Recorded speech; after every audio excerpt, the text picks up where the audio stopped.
All right, it is rest and recovery day. Probably my favorite day of the week. Chest day used to be one of my favorite days. I was back in college. Internationals, chest day in the gym was Mondays. I think most of us know about that. Those of us who were, pumping iron, right? And it's kind of a big joke because everyone's like, hey, can I use that bench on Mondays? Can you mind if I work in? Anyway, so today's rest and recovery day. And this is a great day for me to take a little bit longer to get my thoughts out there and just kind of, talk about what I'm going through in the hopes that my experiences help you go through what you go through in life when it comes to your goals and your fitness aspirations.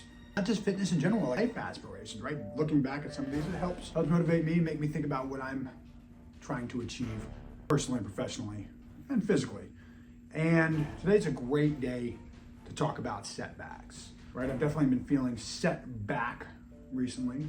Of course, I've been dealing with some hip pain. I think it's getting better, actually. I took 2 weeks off from running. In fact, I took a week off and then went back to it and it was still hurting, so I took 2 more weeks off. So I feel like by the time that I'm finished with this, I'm gonna be set back a month. That's frustrating to me.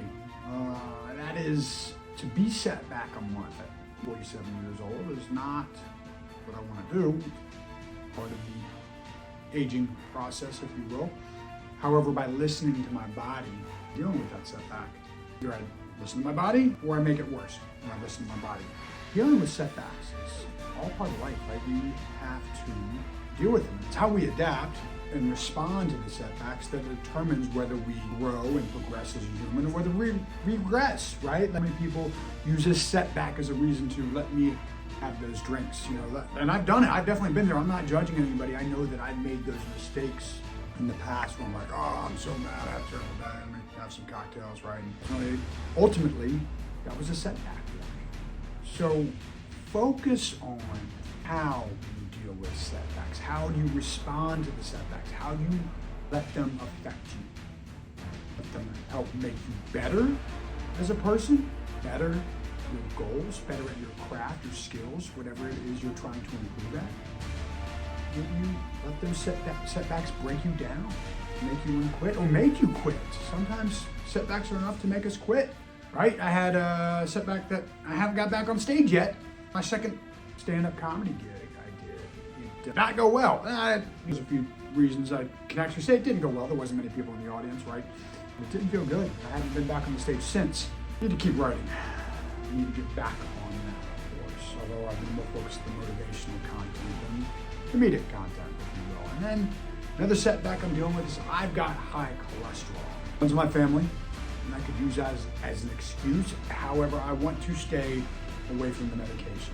I hear that the medication can do a lot of different things. It can apparently attack your joints, affect your memory, give you rashes. There's all sorts of different reactions that people have to medications for cholesterol. So I want to do it normal, natural way, right? That healthy way. I'm not saying that the medication is not healthy. However, for instance, if I get on medication for my cholesterol and it attacks my joints, my father has every single major joint in his body replaced. I don't want to go down that road, right? Like my health insurance coverage is not nearly as good as my father's. He was in the military. He had great health coverage.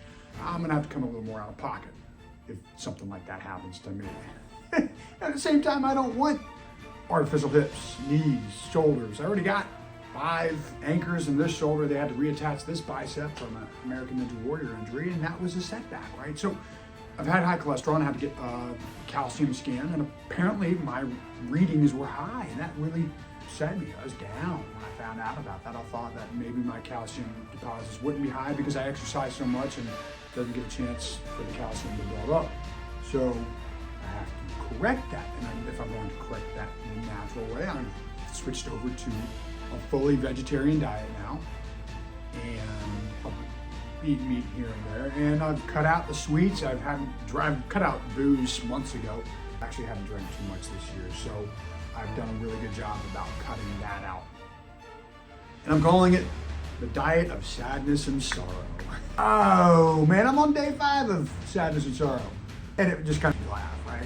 I don't want to approach that with the wrong mindset. I think it's funny, by calling it that, day 5 of sadness and sorrow. And I think that'll help me stay focused. And it'll actually, honestly, the longer I stay focused on it and stick to a diet like this, the easier it is for me. I've done 75 hard before. I had one day 60 something, 63, 64, 65. I gotta look. What freaking day am I on? I don't know. It doesn't matter what day I'm on for this, so it'll be in the text, right?